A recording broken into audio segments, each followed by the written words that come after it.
بسم اللہ الرحمن الرحیم۔ شخصیت کردار سے بنتی ہے۔ قائد اعظم محمد علی جناح نے اپنے عملی کردار سے ہی دنیا کی تاریخ میں عظیم مقام حاصل کیا۔ قائد اعظم کی اپنے قومی مقصد کے ساتھ لگن اور وابستگی حیران کن تھی۔ قائد اعظم محمد علی جناح کے جذبے اور عزم نے پاکستان کا معجزہ کر دکھایا۔ ان کی صحت کی خرابی ان کے عزم کو کمزور نہ کر سکی۔ ایک دفعہ فاطمہ جناح نے اپنے بھائی سے التجا کی کہ وہ اپنی صحت کا خیال رکھیں اور اپنے کام کے اوقات کم کر دیں۔ قائد اعظم محمد علی جناح نے جواب دیا، کیا تم نے کبھی نہیں سنا کہ فوج میدان جنگ میں اپنی بقا کی جنگ لڑ رہی ہو اور اس کے جرنیل نے چھٹی لے لی ہو؟ سامعین، فاطمہ جناح نے اپنے بھائی سے کہا کہ آپ کی زندگی بہت بڑی قیمتی چیز ہے، تو قائد نے جواب دیا کہ جب میں 10 کروڑ افراد کی بقا کے لیے تشویش میں مبتلا ہوں تو ایک فرد کی صحت کیا حیثیت رکھتی ہے۔ قائد اعظم اپریل 1948 میں پشاور کے دورے کے دوران ایک اجلاس سے خطاب کے لیے پہنچے تو ہلکی سی بوندا باندی ہونے لگی۔ ہزاروں عوام اپنی جگہ پر بیٹھے رہے۔ قائد اعظم کو بخار تھا۔ ان کی بہن فاطمہ جناح نے انہیں اجلاس ملتوی کرنے کا مشورہ دیا، مگر وہ صحت کی خرابی کے باوجود بیٹھے رہے تاکہ ان کے چاہنے والے مایوس نہ ہوں۔ قائد اعظم میں بلا کی خود اعتمادی تھی۔ انہیں اپنے سوچے سمجھے فیصلے پر یقین کامل ہوتا تھا۔ ایک بار انہوں نے اپنے سیاسی مخالف سے کہا کہ آپ پہلے ہی جستجو کرتے ہو کہ کون سی بات عوام کو اچھی لگے گی، پھر اس کے مطابق عمل کرتے ہو۔ میرا طریقہ مختلف ہے۔ میں پہلے یہ فیصلہ کرتا ہوں کہ کون سی بات درست ہے اور پھر اس کے مطابق عمل کرتا ہوں۔ عوام میرے گرد جمع ہو جاتے ہیں اور مخالفت ختم ہو جاتی ہے۔ قائد اعظم کسی شخص سے غیر انسانی اور غیر اخلاقی سلوک نہیں کرتے تھے۔ اگر ان کو اپنی غلطی کا احساس ہوتا تو وہ معذرت کر لیتے۔ ایک دفعہ انہوں نے اپنے سٹاف کو ڈانٹ دیا، مگر بعد میں اسے اپنے دفتر میں بلایا اور کہا کہ میں بوڑھا اور کمزور ہوں اور کبھی کبھی جذباتی ہو جاتا ہوں۔ مجھے امید ہے کہ آپ میری بری عادت کو معاف کر دو گے۔ قائد اعظم اپنی ذات کے لیے بھی اصولوں اور قواعد و ضوابط کو نظر انداز کرنے کے لیے تیار نہیں تھے۔ آل انڈیا مسلم لیگ کے اجلاس میں مسلم لیگ کے لیڈروں نے قائد اعظم کو تاحیات صدر بنانے کی خواہش ظاہر کی۔ قائد اعظم نے اس خواہش پر عمل نہ کیا اور کہا کہ میں ہر سال خود کو آپ کے سامنے اعتماد کے ووٹ کے لیے پیش کروں گا۔ 1934 کے انتخابات میں حسین بالاجی نے بمبئی کی 2 نشستوں پر احمد جعفر اور قائد اعظم کے مقابلے میں کاغذات نامزدگی داخل کرا دی۔ بالاجی نے قائد اعظم سے ملاقات کر کے پیشکش کی کہ وہ ان کے مقابلے سے دستبردار ہو کر ان کو بلا مقابلہ منتخب ہونے کا موقع فراہم کر سکتے، بشرطے کہ مسلم لیگ احمد جعفر کو دوسری نشست پر کھڑا نہ کرے۔ قائد اعظم نے حسین بالاجی کو ڈانٹ کر کہا، کیا تم سمجھتے ہو کہ میں اپنے ذاتی مفاد کے لیے تم سے سودے بازی کروں گا؟ قائد اعظم سپورٹس کی سرپرستی کرتے تھے۔ انہوں نے 1948 میں کھلاڑیوں کو گارڈن پارٹی دی، جس میں کابینہ کے وزیروں کو بھی شرکت کے لیے بلایا۔ مسٹر بیورلے نکولس نے قائد اعظم کی شخصیت کے بارے میں تحریر کیا ہے کہ جناح ایک وکیل، پارلیمنٹرین، سیاستدان، ہندو مسلم اتحاد کے سفیر، ماہر آئین اور پاکستان کی سیاست کے بانی و معمار ہیں۔ قائد اعظم نے پاکستان کے کاز میں مصروفیت کی بنا پر مقدمات لینے بند کر دیے۔ ایک مقدمے میں ان کو 10 لاکھ روپے فیس کی پیشکش کی گئی، مگر انہوں نے مقدمہ نہ لیا۔ ان کے اے ڈی سی گل حسن نے باری فیس کی تصدیق کے لیے پوچھا تو قائد اعظم نے کہا کہ فیس کی کوئی اہمیت نہیں، بات اصول کی ہے۔ میں پورا وقت دے کر مقدمے سے انصاف نہ کر سکتا تو فیس کیوں لوں؟ قائد اعظم حساب کتاب میں پوری دلچسپی لیتے تھے اور وہ بینک اور کمرشل اداروں کی سٹیٹمنٹ غور سے پڑھتے تھے۔ قائد اعظم محمد علی جناح کھانے پینے کے معاملے میں بڑے محتاط تھے۔ وہ کم کھاتے تھے۔ وہ شوربے کی بجائے خشک سالن زیادہ پسند کرتے تھے۔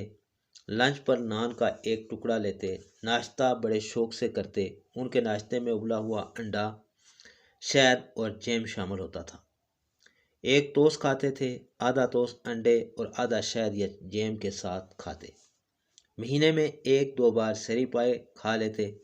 قائد اعظم کو حلوہ پوری اور آم بھی بہت پسند تھے۔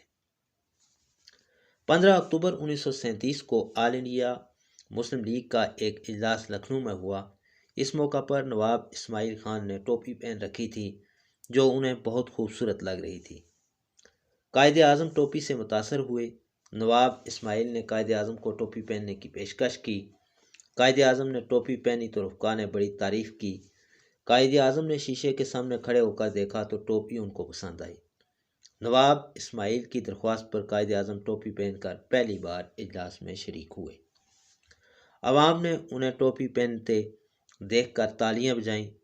یہ ٹوپی پورے ہندوستان میں جناح کہف کے نام سے مشہور ہوئی۔ 1946 میں بنگال اسمبلی کے انتخابات کے دوران ایم ایچ اصفہانی کے مخالف امیدوار نے 250 روپے کے عوض انتخاب سے دستبردار ہونے کی پیشکش کی۔ اتفاق سے قائد اعظم کلکتہ کے دورے پر تھے۔ جب اصفہانی نے قائد اعظم کو اس پیشکش کے بارے میں بتایا تو انہوں نے کہا کہ مائی بوائے، سیاست میں اخلاقیات نجی زندگی سے بھی زیادہ اہم ہوتی ہیں، کیونکہ اگر تم پبلک لائف میں کوئی غلط کام کرتے ہو تو تم ان ہزاروں لوگوں کے جذبات کو مجروح کرتے ہو جو تم پر اعتماد اور انحصار کرتے ہیں۔ سامعین، قائد اعظم محمد علی جناح پارٹی کے اجلاسوں میں اپنے رفقا کو کھل کر اظہار رائے کا موقع دیتے تھے۔ اختلاف رائے کو بھی صبر سے سنتے اور بعد میں دلائل دے کر رفقا کو اپنا ہم خیال بناتے۔ وکالت کے دوران مختلف ایجنٹ قائد اعظم کے پاس آ کر ان کو ترغیب دیتے کہ اگر وہ فیس کا کچھ حصہ ان کو دینے کے لیے راضی ہو جائیں تو وہ ان کے لیے مقدمے لا سکتے ہیں۔ قائد اعظم ان کو کہتے کہ وہ بھوکا رہنا پسند کریں گے مگر کسی ترغیب و لالچ میں نہیں آئیں گے۔ نامور مورخ ایچ وی ہڈسن قائد اعظم کی شخصیت کے بارے میں لکھتے ہیں کہ جناح کے مخالفین نے بھی کبھی ان پر کرپشن یا مفاد پرستی کا الزام نہیں لگایا۔ ان کو کوئی کسی قیمت پر بھی خرید نہیں سکتا تھا۔ ہندوستان کے معروف نیشنلسٹ لیڈر گوکھلے نے قائد اعظم کو ان الفاظ میں خراج تحسین پیش کیا ہے۔ وہ کہتے ہیں کہ وہ سچائی کا مجسمہ ہے اور ہر قسم کے فرقہ وارانہ تعصبات سے پاک ہے۔ وہ اسے ہندو مسلم اتحاد کا بہترین سفیر بنا دے گا۔ قائد اعظم محمد علی جناح اپنی ڈاک خود کھولتے تھے، ہر خط پڑھتے اور اس کا جواب دیتے، پارٹی فنڈ کے چیک اور منی آرڈر خود وصول کرتے، ان کی رسید اپنے دستخطوں سے بیچتے اور مکمل حساب کتاب رکھتے۔ اس لیے نہیں کہ وہ کسی پر اعتماد نہیں کرتے تھے بلکہ لیڈر کے طور پر جنون کی حد تک ذمہ داری کا مظاہرہ کرتے۔ قائد اعظم صاف ستھری باصول سیاست کے قائل تھے۔ وہ زندگی بھر مکر و فریب کی سیاست سے دور رہے۔ انہوں نے کبھی کارکنوں یا صحافیوں کو خفیہ سرگرمیوں پر مامور نہ کیا اور نہ ہی وہ سیاسی مخالفین کو خفیہ رپورٹ کی بنا پر بلیک میل کرتے۔ وہ ورکنگ کمیٹی کے ارکان سے مسلسل رابطے میں رہتے اور ان سے پارٹی سرگرمیوں کی رپورٹ طلب کرتے۔ قائد اعظم کے سیکرٹری کے ایچ خورشید لکھتے ہیں کہ ایک پارٹی اجلاس میں ان کو پارٹی فنڈ کے لیے چندہ دیا گیا۔ ہم رات کو اوپر سے گھر پہنچے مگر قائد اعظم اس وقت تک نہ سوئے جب تک میں نے اور فاطمہ جناح نے ان کے سامنے چندے کی پوری رقم گن نہ لی۔ قائد اعظم محمد علی جناح ہر ایک سے یکساں اور مساوی سلوک کرتے تھے۔ ایک دفعہ ان کے قریبی دوست سید واجد علی نے انہیں کھانے کی دعوت دی۔ قائد اعظم نے کہا کہ اگر وہ ایک دوست کی دعوت قبول کر لیں اور دوسرے دوستوں کی قبول نہ کریں تو ان کی حق تلفی ہوگی اور وہ ناراض بھی ہوں گے۔ قائد اعظم نے واجد علی کی دعوت قبول کرنے کے بجائے انہیں بیوی کے ساتھ اپنے گھر چائے پر بلا لیا۔ بیگم رانا لیاقت کے مطابق قائد اعظم ایک استقبالیہ میں شریک ہوئے۔ ایک قبائلی سردار نے ہاتھ ملانے کی کوشش کی۔ قائد اعظم نے کہا کہ اگر میں آپ سے ہاتھ ملاؤں تو پھر مجھے یہاں پر موجود سب لوگوں سے ہاتھ ملانا پڑے گا اور اس کے لیے میرے پاس وقت نہیں ہے۔ زیارت میں ایک نرس قائد اعظم کی تیمارداری پر معمور تھی۔ اس نے قائد اعظم کا ٹمپریچر چیک کیا۔ قائد اعظم نے ٹمپریچر کے بارے میں پوچھا تو نرس نے کہا کہ میں ڈاکٹر کی اجازت کے بغیر نہیں بتا سکتی۔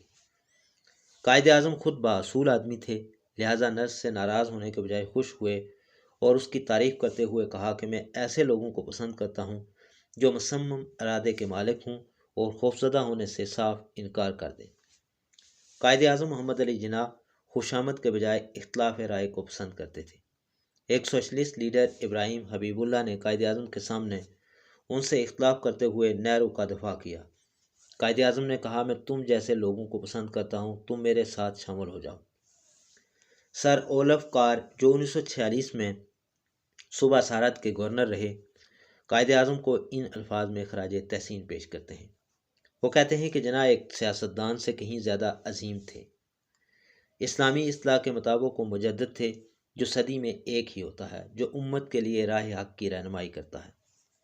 سامعین، علامہ اقبال نے قائد اعظم کے بارے میں کہا کہ جناح کو اللہ تعالیٰ نے ایسی خوبی عطا کر رکھی ہے جو آج ہندوستان کے کسی مسلمان میں مجھے نظر نہیں آتی۔ قائد اعظم کو کوئی کرپٹ نہیں کر سکتا اور نہ ہی انہیں خریدا جا سکتا ہے۔ قائد اعظم صاف اور شفاف انتخابات پر یقین رکھتے تھے۔ انہوں نے 1946 کے انتخابات کے دوران سندھ کے انتخابی مہم کے انچارج جی الانا کو ہدایت کی کہ کسی ووٹر کو ووٹ کے لیے رشوت کے طور پر 1 روپیہ بھی مت دینا۔ بددیانتی اور دھاندلی سے جیتنے کے بجائے انتخابات ہارنے کو ترجیح دوں گا۔ نامور مورخ سٹینلے والپورٹ نے قائد اعظم کو ان الفاظ میں خراج تحسین پیش کیا ہے۔ آپ کہتے ہیں کہ چند افراد نے تاریخ کے دہارے کو نمایاں طور پر تبدیل کیا، چند نے دنیا کے نقشے کو تبدیل کیا۔ کسی ایک کو بھی قومی ریاست تخلیق کرنے کا اعزاز نہیں دیا جا سکتا۔ محمد علی جناح نے یہ تینوں کارنامے انجام دیے۔ قائد اعظم کے ADC گل حسن سابق آرمی چیف اپنی کتاب میں لکھتے ہیں کہ ایک دن وہ قائد اعظم کے ساتھ گورنر ہاؤس سے ملیر جا رہے تھے۔ راستے میں ریلوے کا پھاٹک بند ملا، گاڑی آنے میں چند منٹ باقی تھے۔ گل حسن نے پھاٹک کھلوا دیا۔ قائد اعظم نے کہا، گل، میں گورنر جنرل پاکستان ہوں، میں اگر خود قانون توڑوں گا تو پاکستان کے عوام قانون پر کیسے عمل کریں گے؟ قیوم نیازی یعنی قیوم نظامی معروف دانشور، صحافی، کالم نویس اور سیاستدان ہیں، متعدد کتابوں کے مصنف ہیں۔ انہوں نے بھی قائد اعظم محمد علی جناح کی شخصیت کو زبردست